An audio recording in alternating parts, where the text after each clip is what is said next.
rainfall and our growing season was tough this year in that we didn't get enough rain and too much heat, but they were timely enough that it helped. We had, I don't know how to say it, we had some doubts in with the heat on 15-inch going into harvest, even though the crops looked phenomenal, they were even. You never know what you're gonna get, and I think we sat down and our numbers ended up every acre beat our numbers by probably 15%. Yeah. Once we got it in the bin. It was just filling those heads too, right? The heads were there, everything looked really good, but it was just getting them full. That's what we were about, just the moisture, just to finish them off. But they did, like they were all fine. So.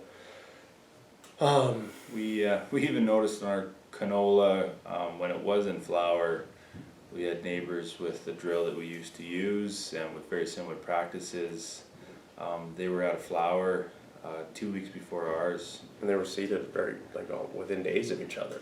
So just whether it was we were able to get the seeding rates just right, so we had a better plant count, better plants right from day one, so they had a chance to flower longer, and with the heat, the neighbors was out of flower and ours held on, and we got a few more pods, and that ended up being in places 20 bushels better.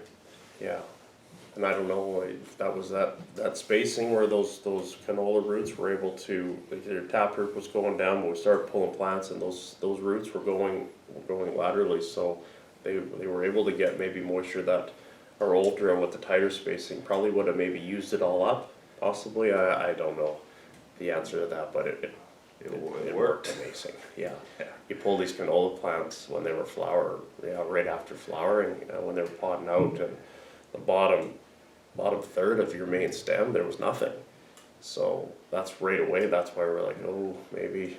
Yeah. I mean, we're not going to be bad, but don't expect a lot for the volume of the crop and the swath and how it looks. Don't be disappointed if the yield's not there, but you pull into these fields and it was shocking. Being a even plant count corner to corner from day one, just on a year like this where every pod counted, that's where I think we got our yield bump, because that drill was on point from day one, giving us the best chance at every seed going in the ground.